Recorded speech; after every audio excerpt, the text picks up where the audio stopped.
Hello बच्चों, कैसे हैं आप लोग। मैं शानदार से एक बार फिर से आपका स्वागत करता हूं एडीबी स्टार लर्निंग प्लेटफॉर्म पे। तो बच्चों, जेईई एडवांस का एग्जाम हो चुका है। कई सारे बच्चों ने प्लानिंग कर लिया होगा ड्रॉप लेने का, कई सारे बच्चों का अच्छा एग्जाम गया होगा, वो रिजल्ट का वेट कर रहे होंगे, और कई सारे बच्चे ऐसे होंगे जो अभी 12th में होंगे या 11th में होंगे। तो आज मैं तुम्हें बात करने वाला हूं कि यार जेईई एडवांस पे अगर तुम टारगेट करते हो 2021, तो तुम्हें कौन कौन से फिजिक्स के चैप्टर पे ज़्यादा फोकस करना चाहिए। जो इस बार का पेपर था, उस पेपर में सबसे ज़्यादा सवाल कौन कौन से चैप्टर से आए थे, आज मैं फिजिक्स का बताऊंगा। और अंकित चौक से सर तुम्हें फिजिकल केमिस्ट्री और इनऑर्गेनिक के बारे में थोड़ा बताएंगे कि भाई अपने को जेईई एडवांस पे अगर फोकस करना है, टारगेट अपना 2021 का जेईई एडवांस है, कई सारे बच्चों का होगा।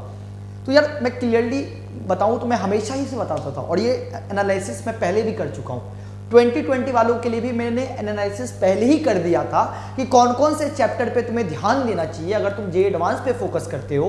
और तुम देख लो पहले का एनालिसिस और पेपर को तुम मैच कर लो डिट्टो से, क्योंकि वो सेम ट्रेंड फॉलो करता है। जेईई एडवांस जो है, उनके कुछ फेवरेट टॉपिक्स हैं फिजिक्स में, केमिस्ट्री में, मैथ में, और वो हर साल उसी ट्रेंड पे ही चलता है।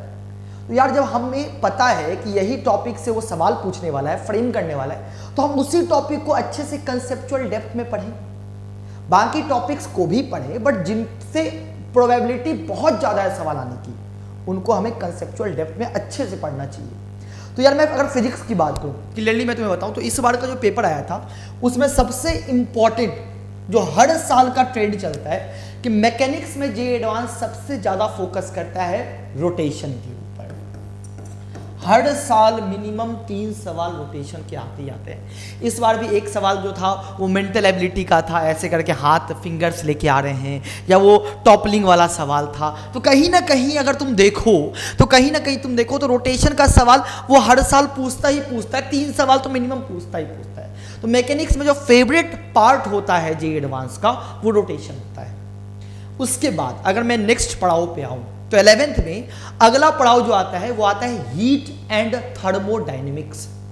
तो हीट एवं थर्मोडायनेमिक्स, जिसमें केटीजी भी आ गया, थर्मल एक्सपेंशन भी आ गया। तो यार देखो, थर्मोडायनेमिक्स के सवाल तो वो डायरेक्टली पूछ देता है, बट केटीजी का सवाल इस बार फ्लूइड के साथ मिक्स करके आ गया, या थर्मल एक्सपेंशन का सवाल, कैलोरीमेट्री का सवाल, कहीं ना कहीं ये मिक्सअप वाले सवाल तो बहुत ज़्यादा इंपॉर्टेंट दूसरा मॉड्यूल आता है, वो आता है हीट एंड थर्मो का। इसमें कुल मिला के 5 चैप्टर होते हैं, calorimetry, thermal expansion, heat transfer, KTG, thermodynamics. और इस चैप्टर की सबसे खास बात पता है क्या होती है कि ये चैप्टर इंडिपेंडेंट चैप्टर है। इसका किसी चैप्टर के साथ ऐसा कोई रिश्ता नहीं है। जैसे भाई अगर मेरे को फ्लूइड पढ़ना है तो फ्लूइड में कहीं ना कहीं मैकेनिक्स अपने को आनी चाहिए, एसएचएम में कहीं ना कहीं मैकेनिक्स का यूज आएगा, इलेक्ट्रोस्टैटिक में कहीं ना कहीं मैकेनिक्स का यूज आएगा, बट हीट और thermo kind of independent chapter है और बहुत इंपॉर्टेंट भी है। अगला जो 11th का चैप्टर बहुत इंपॉर्टेंट है वो है फ्लूइड। इस बार भी फ्लूइड के ऊपर सवाल, एडवांस का ये फेवरेट है। मेंस में जितना इंपॉर्टेंट नहीं है फ्लूइड, उससे ज्यादा इंपॉर्टेंट एडवांस में है। सरफेस टेंशन हो गया, विस्कोसिटी हो गया, और बर्नौली थ्योरम, कहीं ना कहीं मिक्सअप वाले सवाल फ्लूइड से पूछता ही पूछता है। और इसमें भी खास करके सरफेस टेंशन इनका फेवरेट पार्ट है। प्रीवियस ईयर तुम पेपर एनालाइज करो अगर एडवांस के, तो सरफेस टेंशन के कई बार सवाल आ चुके हैं, इस बार भी आया था। तो फ्लूइड बहुत इंपॉर्टेंट है। तो ये भाई 11th में तो भाई इतना ही है। वेब, एसएचएम, हाँ एक का सवाल आ जाता है कभी कभी, तो बहुत ज़्यादा इंपॉर्टेंट तो नहीं बोलूंगा, लेकिन हाँ आ जाता है। 12th पे जैसे हम आते हैं, जो सबसे पहला चैप्टर जो एडवांस का सबसे फेवरेट है, तुम्हें पता होगा, इलेक्ट्रोस्टैटिक। दूसरा सबसे इंपॉर्टेंट चैप्टर आता है करंट। हर साल इलेक्ट्रोस्टैटिक से 2 से 3 सवाल पूछना ही पूछना है, चाहे वो इस बार तो पैराग्राफ आया नहीं था, लेकिन वो पूछ देता है, पैराग्राफ पूछ देगा, मैट्रिक्स कुछ भी दे देगा वो। कंडक्टर, इलेक्ट्रोस्टैटिक में भी कंडक्टर खास करके, तो हर साल गॉस लॉ बहुत इंपॉर्टेंट है। करंट से भी इस बार भी आया था। तो यार इलेक्ट्रोस्टैटिक हो गया, करंट हो गया। करंट में मेनली देखा जाए तो केवीएल केसीएल का एप्लीकेशन। अब करंट में तुम बोलोगे सर उसमें आरसी सर्किट दे दिया, एलआरसी सर्किट दे दिया, तो कहीं ना कहीं वो करंट का ही एप्लीकेशन उसको मानो, क्योंकि केवीएल सीखना, केवीएल कैसे लगाते हैं, केसीएल कैसे लगाते हैं, ये तुम्हारा बेस करंट में ही बनता है। तो केवीएल केसीएल के ऊपर सवाल, चाहे वो आरसी सर्किट का दे दे, एलआर सर्किट का दे दे या एलसीआर सर्किट का दे दे, तो ये इंपॉर्टेंट है। या करंट के ऊपर भी सवाल, पोटेंशियोमीटर, प्रीवियस ईयर देख लो ना, हर साल पूछते हैं करंट के ऊपर सवाल। उसके बाद जो 12th का अगला टॉपिक आता है वो सबसे इंपॉर्टेंट है जियो ऑप्टिक्स, ज्योमेट्रिकल ऑप्टिक्स। इस बार भी सवाल आया था ज्योमेट्रिकल ऑप्टिक्स के ऊपर। बहुत ज़्यादा इंपॉर्टेंट टॉपिक होता है ज्योमेट्रिकल ऑप्टिक्स, बहुत ज़्यादा, इसको भी अपने को करना चाहिए। और बहुत सबसे इंडिपेंडेंट टॉपिक है, करंट हो गया, जियो हो गया, ये सब इंडिपेंडेंट है, अपने में सफिशिएंट है। कुछ भी ना आता हो तो ये दोनों तुम पढ़ सकते हो, इजीली हो जाएगा। और जो सबसे लास्ट में जो आता है वो आता है मॉडर्न फिजिक्स। मॉडर्न फिजिक्स में कुल मिला के 4 चैप्टर आते हैं एडवांस में, photo electric effect, x ray, Bohr model और न्यूक्लियस। ये मॉडर्न के चैप्टर होते हैं। तो यार ये जो मैंने चैप्टर यहाँ पे लिखा है, ट्रस्ट में अगर तुमने इतनों को अच्छे से कर लिया, 70% पार्ट एडवांस का तुमने कवर कर लिया। इसीलिए एडवांस में बाकी हर चैप्टर पढ़ा और डेप्थ में नहीं पढ़ा, फायदा नहीं करेगा। ये मेंस में फायदा करता है, बट एडवांस में इतना ही पकड़ो, लेकिन डेप्थ में जाकर पढ़ो। इसके अच्छे अच्छे सवाल लगाओ, इरोडोव के सवाल लगाओ, एससी वर्मा का ऑब्जेक्टिव शॉर्ट आंसर लगाओ, जितना ज़्यादा कर सकते हो। जेईई एडवांस के प्रीवियस ईयर सब्जेक्टिव क्वेश्चन लगाओ, इनको डेप्थ में करो। आई बात समझ में? तो ये फिजिक्स के ऊपर डिस्कशन हो गया। अब अंकित सर अपने को बताएंगे फिजिकल और इनऑर्गेनिक के ऊपर, ठीक है?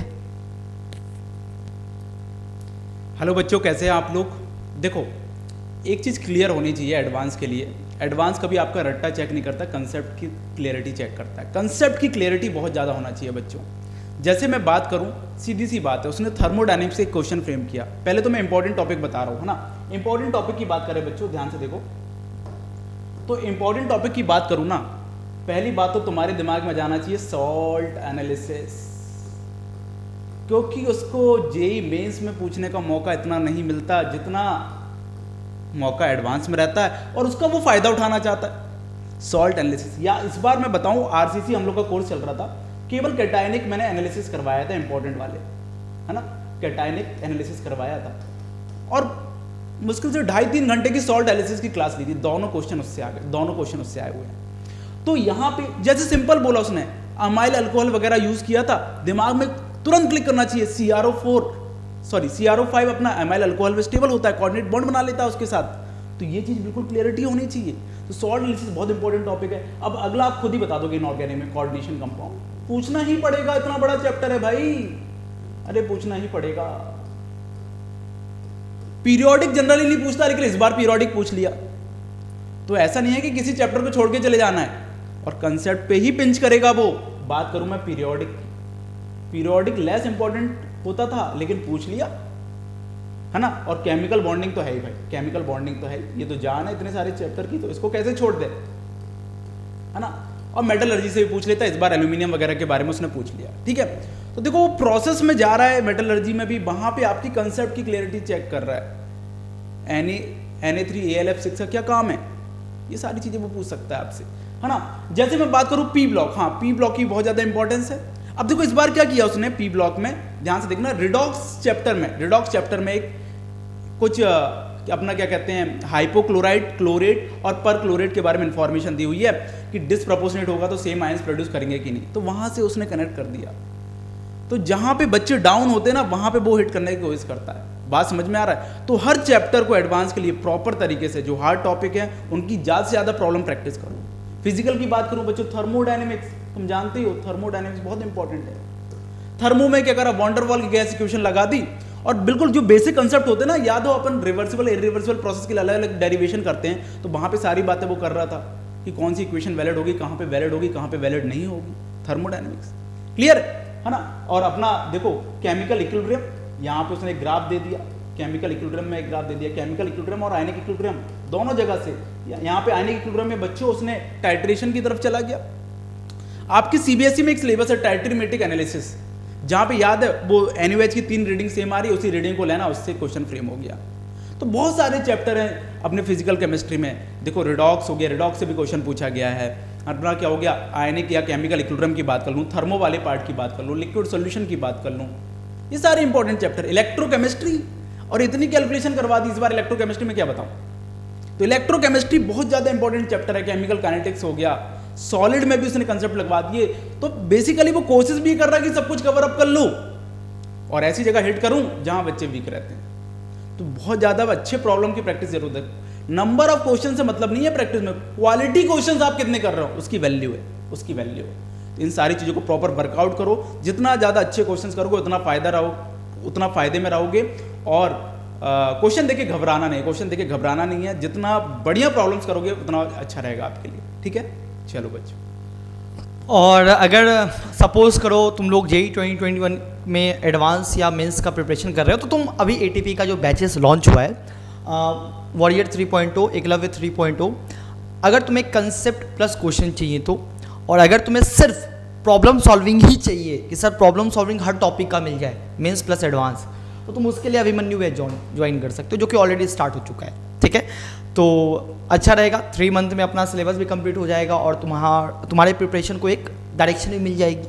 ठीक है, कई बार बच्चों का सवाल रहता है कि सर कहाँ से प्रैक्टिस करें, ये बुक करें वो बुक करें। यार क्लियरली बताऊँ तो हर बुक में हर सवाल अच्छे नहीं होते, अपने को कम टाइम में ज़्यादा क्वालिटी ऑफ क्वेश्चन करना पड़ता है। जैसा कि अंकित सर ने बताया कि ऐसा नहीं कि इलेक्ट्रोस्टैटिक में हम 1000 सवाल कर लेंगे तो हमारा इलेक्ट्रोस्टैटिक स्ट्रांग हो जाएगा, नहीं, तुम 50 सवाल ही करो, बट वो अच्छा क्वालिटी का क्वेश्चन करो। 1000 एक ही तरह का सवाल करने से कुछ भी नहीं होने वाला।